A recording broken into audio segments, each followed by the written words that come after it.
Visa. तो कहानी की शुरुआत में हमें दो बच्चियां दिखाई जाती है जिनका नाम लैन और डेबी होता है, जो लैन के घर पर स्पिरिट बोर्ड गेम खेल रही होती हैं, यानी कि वीजा बोर्ड गेम, जो एक लकड़ी का बोर्ड होता है जिसकी मदद से कभी कभी मरे हुए लोगों से भी बात की जा सकती है, जिसमें ए से लेकर जेड तक वर्ड्स होते हैं, जिसके साथ एक प्लेनशेट भी होता है जिसमें आप आत्माओं को भी देख सकते हो। डेबी लैन को वो गेम खेलना सिखाती है जहाँ पर वो बोलती है कि इस गेम के 3 रूल्स हैं। नंबर 1 ये है कि इसे कभी भी कब्रिस्तान में नहीं खेलना चाहिए। नंबर 2 ये कि इसे कभी भी अकेले नहीं खेलना चाहिए। जबकि नंबर 3 और आखिरी रूल ये है कि इसे खेलने के बाद एंड में तुम्हें हमेशा अलविदा जरूर कहना होगा, क्योंकि अगर कोई भी इन तीनों नियमों का पालन नहीं करेगा तो उसके साथ कुछ भी बुरा हो सकता है। जहाँ पर वो दोनों एक मंत्र बोलती है, जिसके बाद लैन प्लेनशेट को उठाकर किसी घोस्ट को देखने की कोशिश करती है। वहाँ पर उसे एक परछाई दिखती है, पर जब वो प्लेन चैट को हटाकर देखती है तो उसे उसकी बहन सैरा उसके सामने दिखाई देती है, जिसकी वजह से वो डर जाती है और उसे वहाँ से भगा देती है।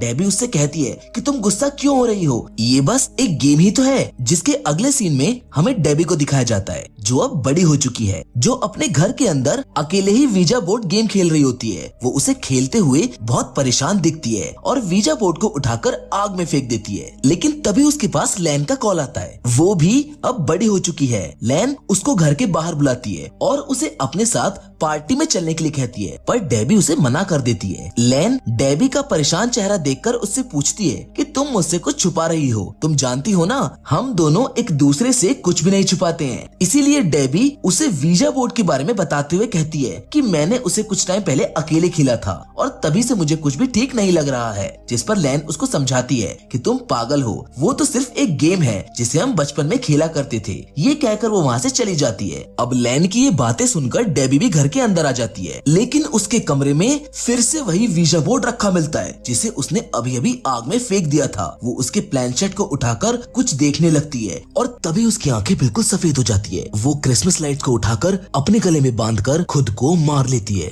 जो देखने में बहुत ही खतरनाक लगता है। लेकिन यहाँ से सीन शिफ्ट होता है और हम अगले दिन लैन को अपने बॉयफ्रेंड ट्रेवर के साथ देखते हैं, जो एक कैफे में बैठी होती है, जहाँ उसकी फ्रेंड इजाबेल भी उसके साथ होती है, जो उसी कैफे में काम किया करती थी। वो सब मिलकर रात में नाइट आउट का प्लान बना रहे होते हैं, पर तभी लैन के फोन पर उसके डैड का मैसेज आता है जिसमें लिखा होता है कि जल्दी घर आओ। जिसको देखकर वो अपने घर की तरफ फटाफट भागती है, जहाँ उसकी बहन उसको डेबी की मौत के बारे में बताती है, जिसको सुनकर वो खड़ी की खड़ी रह जाती है। जिसके बाद वो सब डेबी के घर उसका शोक मनाने के लिए पहुंचते हैं। वहाँ पर उसका बॉयफ्रेंड पीट भी होता है। लैन उसे गले लगाकर दिलासा देने की कोशिश करती है, जहाँ हम साफ देख सकते हैं कि लैन बहुत उदास है, इसीलिए वो डेबी के रूम में चली जाती है। डेबी के रूम में पहले से ही उसकी मॉम होती है, जिनको देखकर वो रोने लगती है। वो उसे गले लगाकर उससे कहती है कि डेबी हमारे साथ है और हमारे दिलों में वो जिंदा है। जिसके बाद डेबी की मॉम लैन को डेबी की कुछ चीजें देती है और उससे कहती है कि हमारे जाने के बाद तुम इस जगह का ख्याल रखना।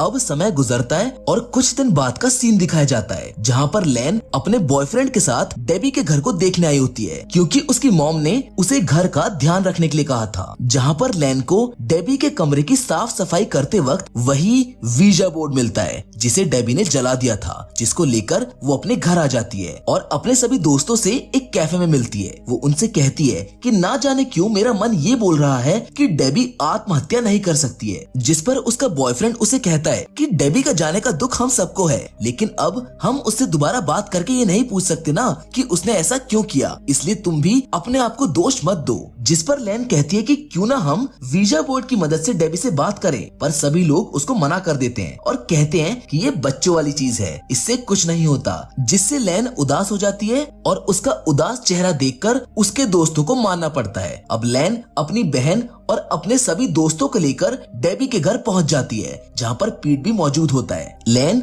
उन सभी को उसके नियम के बारे में बताती है कि इसे कभी भी अकेले नहीं खेलना चाहिए और सबसे इम्पोर्टेंट, बिना गुड बाय बोले इसे बंद नहीं करना है और ना ही इसे कभी कब्रिस्तान में खेलना है। जिसके बाद वो सब एक मंत्र को बोलकर वीजा बोर्ड से डेबी के बारे में पूछते हैं कि क्या डेबी तुम यहीं पर हो, और अगर हो तो हमें कोई सिग्नल दो। और तभी वीजा बोर्ड पर रखा प्लेनशेट घूमने लगता है और हाय फ्रेंड स्पेल करता है। उन सभी को लगता है कि ये सब सैरा कर रही है। वो उसे रुकने को कहते हैं लेकिन वो मना कर देती है कि ये मैं नहीं कर रही हूँ। अब सब डरकर उससे पूछते हैं कि तुम कौन हो, और इस बार प्लेनशेट डी पर आकर रुक जाता है। उनको लगता है कि ये डेबी है, इसीलिए वो उसको बोलते हैं कि हम सब तुमको बहुत याद करते हैं और यहाँ पर तुम्हें आखिरी बार गुड बाय बोलने आए हैं। लेकिन तभी अचानक से घर की सभी लाइटें बंद हो जाती हैं, जिसको देखकर ट्रेवर और पीट उसे ठीक करने के लिए चले जाते हैं। लेकिन पीट को कोई पीछे से धक्का दे देता है जिससे उसका हाथ शीशे में जा लगता है, जिसको देखकर वो सब वहाँ से भाग जाते हैं। अब उन्होंने यहाँ गलती से वीजा बोर्ड के 2 रूल्स तोड़ दिए होते हैं। पहला तो ये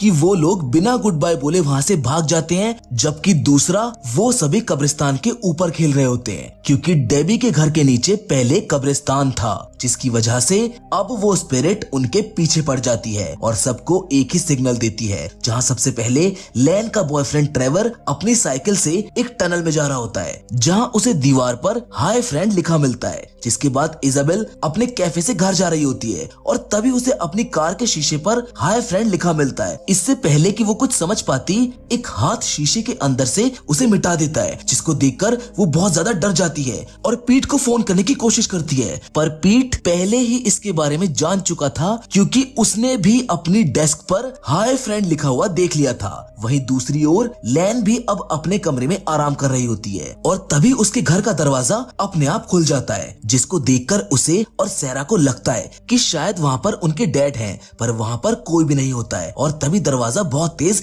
अपने आप बंद हो जाता है, जिसको देखकर वो दोनों लैन के कमरे में जाकर छुप जाती हैं और उन्हें भी वहाँ पर उनके लैपटॉप पर हाय फ्रेंड लिखा हुआ मिलता है। अब लैन के सभी दोस्त ये बात आपस में शेयर करते हैं, जहाँ पर वो लोग ये सोचते हैं कि शायद डेबी हमसे कुछ कहना चाहती है, इसीलिए वो सभी उससे बात करने के लिए फिर से एक बार डेबी के घर पहुँच जाते हैं। वो सब एक बार फिर से वीजा बोर्ड पर हाथ रखकर उससे सवाल पूछना शुरू कर देते हैं, जहां उनको ये पता चलता है कि वो डेबी नहीं है, बल्कि वो लोग किसी और स्पिरिट से बात कर रहे हैं। लैन प्लेनशेट को उठाकर देखती है, जिसमें उसे एक बच्ची दिखाई देती है, जिसके होठ सुई से सिले हुए होते हैं, जो उनको कहती है कि भागो, यहाँ से मदर आ रही है। और तभी एक काले कपड़े पहने हुई औरत उन सभी के सामने आ जाती है, जिसको देख वो सब वहाँ से डरकर भाग जाते हैं। जहाँ बाहर आकर लैन की बहन सहरा बोलती है कि क्या हम भी अब मारे जाएंगे, क्योंकि डेबी ने भी वीजा बोर्ड का इस्तेमाल किया था, जिसके बाद वो मारी गई। लेकिन लैन उन सबसे कहती है कि अब हम इसे दोबारा नहीं खेलेंगे और यहाँ से दूर चले जाएंगे। जिसके अगले दिन शाम को इजाबेल अपने बाथरूम में अपने दांतों को एक धागे से साफ कर रही होती है, पर तभी उसके होठ सिल जाते हैं और उसकी आंखें भी डेबी की तरह पूरी सफेद हो जाती है। वो हवा में उड़ने लगती है और तभी उसका सर बहुत तेज सिंक पर आकर लगता है, जिसकी वजह से उसकी मौत हो जाती है। और जैसे ही ये बात सबको पता चलती है, सब इसका ब्लेम लैन पर डालने लगते हैं। वो लोग बोलते हैं कि तुम्हारी वजह से ही हम सब वहां गए थे, जिसके कारण इजाबेल मारी गई और शायद अब हमारी बारी है। जिस पर लैन उन सबको डेबी के घर पर एक बार फिर से जाने के लिए बोलती है कि शायद हमें इस बार उसके घर पर उस आत्मा से रिलेटेड कुछ मिल जाए। लेकिन सब मना कर देते हैं, पर पीट मान जाता है और वो दोनों डेबी के घर में चले जाते हैं, जहां उन्हें उसके कमरे में छानबीन करते हुए एक सीक्रेट रूम मिलता है, जिसके अंदर लैन को एक फैमिली की बहुत सारी फोटोज मिलती है, जिसके साथ उसे एक गुड़िया भी मिलती है। पर तभी अचानक से वहाँ पर उसे वही लड़की दिखाई देती है जिसके होठ सिले हुए थे। लैन उससे डरकर नीचे भाग जाती है, जहाँ पर वो दोनों इन फोटोज को चेक करने लगते हैं, जिससे उन्हें पता चलता है कि जो लड़की हमें वीजा बोर्ड खेलते हुए दिखी थी, वो भी इस फैमिली का हिस्सा है, जिसका नाम डोरिस जेंडर है। पीट उस फैमिली के रिकॉर्ड्स ढूंढने लगता है। उसे नेट पर एक बहुत पुराना आर्टिकल मिलता है, जिसमें ये लिखा था कि डीजेड यानी कि डोरिस जेंडर एक गुमशुदा लड़की है, जिसके गुम होने में उसकी माँ का हाथ था और वो बहुत समय पहले अपनी फैमिली के साथ इसी घर में रहा करती थी। डोरिस की बहन अभी भी जिंदा है, जो एक मेंटल हॉस्पिटल में भर्ती है। लैन वहाँ उससे उसकी नीस बनकर मिलने जाती है। लैन डोरिस की बहन को, जो अब बूढ़ी हो चुकी है, उन्हें ये सारी बातें बताती है, जिस पर वो लैन को ये बोलती है कि मेरी माँ बहुत ताकतवर है और अब तुमने स्पिरिट बोर्ड की मदद से उनके साथ एक कनेक्शन बना लिया है। अब तुम्हें मेरी माँ को हराने के लिए वापस उसी घर में जाना होगा जहाँ तुम्हें मेरी माँ के खुफिया तहखाने को ढूंढना होगा, जिसके अंदर उन्होंने डोरिस की बॉडी को अभी तक रखा हुआ है। उस तहखाने में पहुंचकर तुम्हें डोरिस के सिले हुए होठों को खोलना होगा और दुआ करनी होगी कि वो माँ को हरा पाए। लेकिन हाँ, तुम वहाँ पर अकेले मत जाना। इसीलिए लैन अपनी बहन सैरा, ट्रेवर और पीट के साथ वहाँ पर पहुँच जाती है। लेकिन तभी ट्रेवर को एक परछाई अंदर की ओर खींचकर ले जाती है। पीट उसे बचाने उसके पीछे जाता है, पर ट्रेवर लैन को अंदर से ही बोलता है कि मेरी चिंता मत करो, तुम उस तहखाने को ढूंढो। और थोड़ी देर ढूंढने के बाद लैन को वो तहखाना मिल जाता है जहाँ उसे डोरिस की बॉडी मिल जाती है। इसलिए वो उसके सिले हुए होठों के टाके खोलने लगती है, पर तभी पीछे से उसकी मदर उसे रुकने के लिए बोलती है और उस पर हमला करने वाली होती है कि तभी डोरिस के मुंह के टाके खुल जाते हैं और वो अपनी माँ को मार देती है। जिसके बाद लैन और बाकी सब चैन की सांस लेते हैं। उन सबको लगता है कि अब सब ठीक हो गया है, अब हमें किसी से डरने की कोई जरूरत नहीं है। लेकिन उसी रात पीट को अपने कमरे में डेबी दिखती है, लेकिन वो डेबी नहीं होती है क्योंकि वो डोरिस थी। और तभी उसकी आंखें भी सफेद होने लगती है, उसके होठ सिल जाते हैं, जिसके बाद डोरिस उसे मार डालती है। इस बात का पता चलते ही लैन वापस से डोरिस की बहन से मिलने हॉस्पिटल जाती है और उससे कहती है कि आपने जैसा कहा था हमने वैसा ही किया। मैंने डोरिस के होठों की सिलाई भी खोल दी थी और अब तो मदर भी मर गई है, लेकिन फिर भी मेरे दोस्त क्यों मारे जा रहे हैं? जिस पर डोरिस की बहन हंसते हुए कहती है कि अब तुमने उसे आजाद कर दिया है। जहां अब लैन को ये पता चल गया था कि असल में मदर बुरी आत्मा नहीं थी, वो तो हमें रोक रही थी कि हम डोरिस से बात ना करें, क्योंकि असली खूनी तो डोरिस है जो अब तक बस अपनी मॉम की वजह से कुछ कर नहीं पा रही थी। लेकिन उसकी बहन ने उनसे झूठ बोलकर उसे आजाद करवा दिया है और अब वो हम सबको भी नहीं छोड़ेगी। लैन ये बात अपनी बहन के साथ जाकर अपनी दादी को बताती है और लैन की दादी इन सारी बातों को सुनकर समझ जाती है कि डोरिस को कैसे हराना है। वो उनको बोलती है कि तुम्हें उस आत्मा को मारने के लिए उसके और तुम्हारे बीच के कनेक्शन वाली चीज यानी कि उस वीजा बोर्ड और डोरिस की बॉडी को आग में जलाना होगा, तभी तुम उससे आजाद हो पाओगी। इसीलिए वो उसी रात वीजा बोर्ड को लेकर अपनी बहन के साथ डेबी के घर पहुंच जाती है, जहां वो ट्रेवर को भी बुला लेती है। लेकिन धोखे से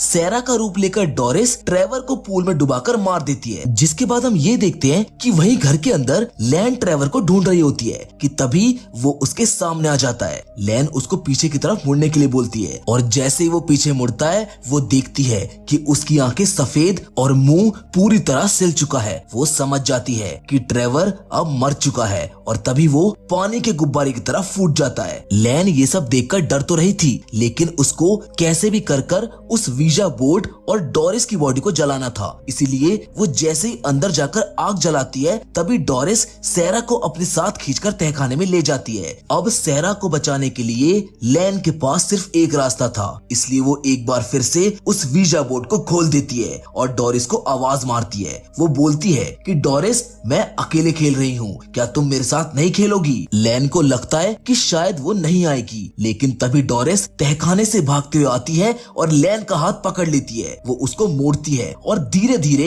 लैन पर कब्जा करने लगती है। अब लैन की आंखें भी सफेद होने लगती हैं। डोरिस उसका हाथ पूरी तरह से मोड़कर तोड़ने वाली होती है कि तभी वहाँ पर अचानक से डेबी की आत्मा आ जाती है और लैन का हाथ पकड़कर उसकी मदद करती है। उधर दूसरी ओर अब सैरा को भी होश आ जाता है और वो तहखाने से डोरिस की बॉडी को बाहर लेकर आ जाती है, जहाँ पर वो उसको आग में डाल भी देती है। अब लैन के पास आखिरी मौका था उस वीजा बोर्ड को उसी आग में डालने का।